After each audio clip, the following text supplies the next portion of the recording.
at a very early age for myself. I was very shy, had a bad stutter, and would go to school and people would laugh at me. And I didn't know what to say back to them because I was so shy. But, my folks put up with that. I corrected it myself.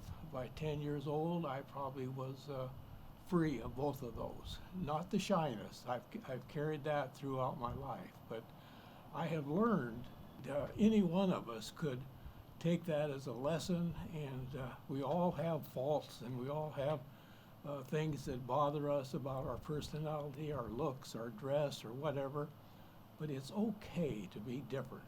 We weren't from a wealthy family by a long ways. There were many nights that our dinner was bread and milk, but it was a type of existence that was not easy for all of us. So I took on the job of raising chickens. During that period, I did graduate from high school, and I went to college. And after being there a year, lo and behold, I got caught up in the alcohol problem. I joined a fraternity, and I was not strong enough mentally wise, I guess, to avoid that. My grades went down and down and down.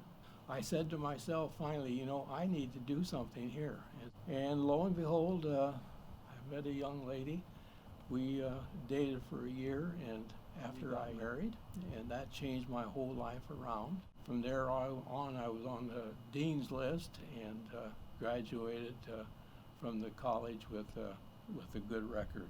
I didn't know really what I wanted to do. I took business administration, which is a pretty broad field, and I went to work with a company called Zellerbach Paper Company. Lo and behold, they asked me if I wanted to be transferred to Moscow, Idaho. And so I went to Moscow and moved down there. And one day, I was in a drive-in restaurant in Pullman, and I got to talking to the fellow who became a pretty good friend, and I thought to myself, maybe I really should take on a business instead of working for somebody else. So I looked in the paper, talked to a real estate person, and he said, well, there's a drive-in restaurant in Cheney, Washington that's for sale. So I bought that restaurant. We went to Spokane and we bought another drive-in. And I thought, well, why not get into the steakhouse business? So I went back to Cheney and we built a steakhouse. So now I had 3 restaurants going at one time, and I thought to myself, boy, I made a lot of money there. I'm going to retire the rest of my life. I was probably about 37. I think the bottom line is that you need to be responsible yourself. You need to be resourceful. You need to be dependable with strong work ethics. Those factors will go a long ways in helping you go through life. You need to earn your way, and you need to take the initiative to reach for higher goals. Those are important keys to becoming a successful person. Then in 1954, at the age of 25, I met a flyboy from Fairchild Air Force Base. He had been called into service because the Korean War was now starting. So I had moved from the depot of the Korean War up, and he had been recalled to service and determined to make his career. So we were married in 1954. We invested, I had 2 children then, they followed closely. We invested in a duplex. So already we know, we lived on one side, rented the other side, and life seemed to be pretty well planned. In 1969 or so, the Vietnam War came along. The Vietnam War was a tragedy nationally, a tragedy in my life. First there was that stark fear of a husband in combat. He was no longer flying in B-52s. They had adapted an older aircraft, and they called it Puff the Magic Dragon. Puff the Magic Dragon could spew fire and smoke and utter chaos in South Vietnam. Agent Orange, all those good things. When the father came home, he was starkly a different man in personality and character, some vestiges of PTSD, and that turned into alcoholism. The marriage ended. I started over.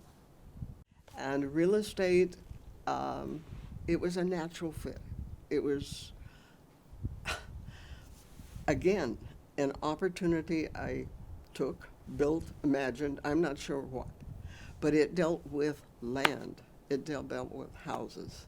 It was an educational for the 35 years I was in it. And I worked land and houses from the Cascades to across the Columbia River. And it was a perfect fit. After 35 years, I'm now ready to retire. But I treasure all those people that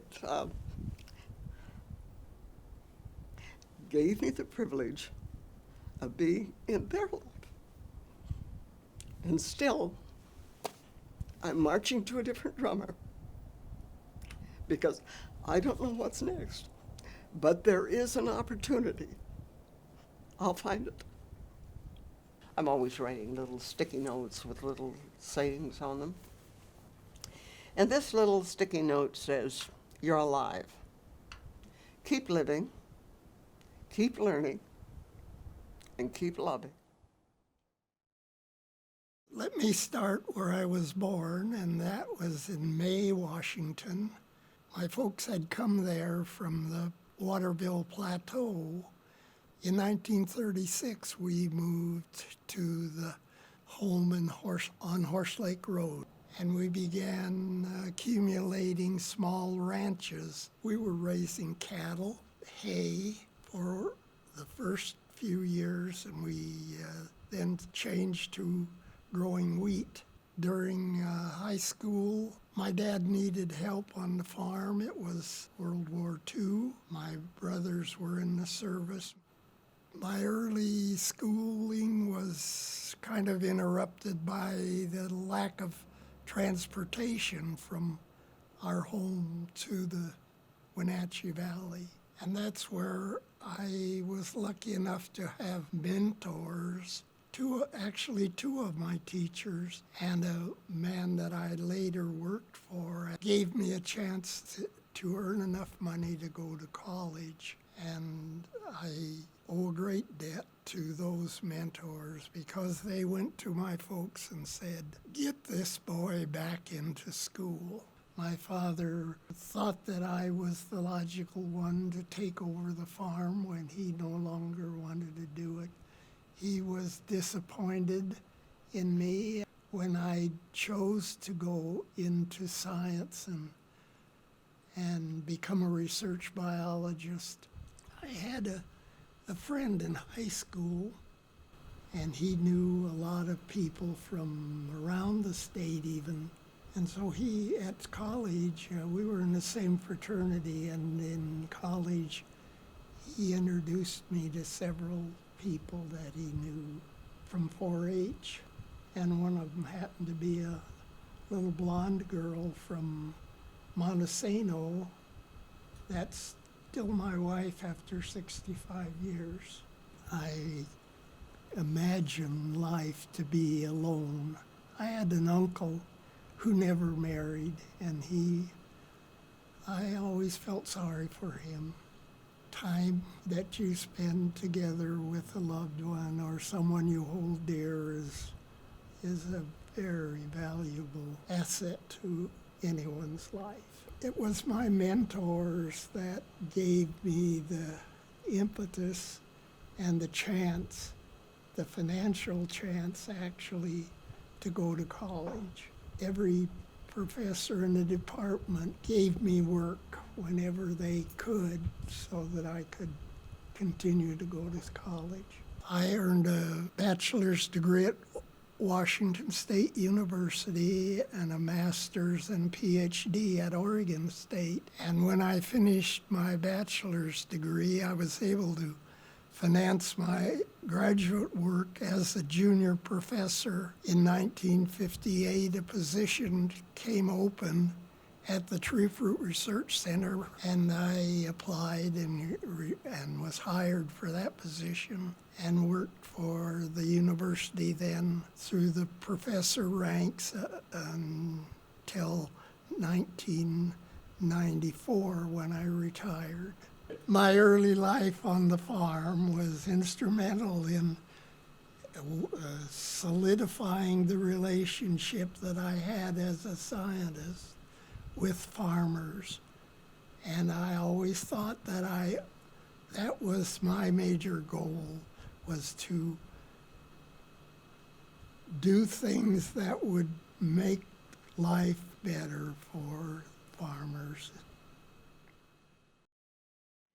When I was 10 years old, my mother was diagnosed with breast cancer, and we received the fourth child in our family all around the same time. And that was a treasure, because I got to appreciate this little dumpling of a sister with whom I am still close. She and I are the only surviving members of our family. So I have a very close relationship with her, and she's considerably younger than I am. And during the next 10 years, we watched our mother battle so strongly to be present for her children. And sadly, she didn't make it. She died when I was 19. I was the oldest of 4 children. And that helped to define my life in a way I don't think in a direction I would have taken if I hadn't had that sense of loss. So I think I learned about loss early in life.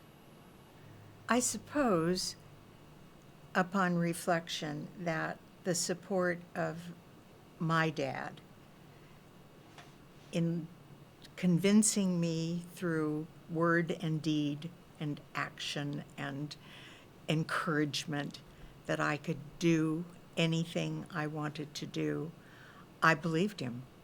I was going to be an editor in New York. I had a big plan, and it didn't include teaching, but of course circumstance changed.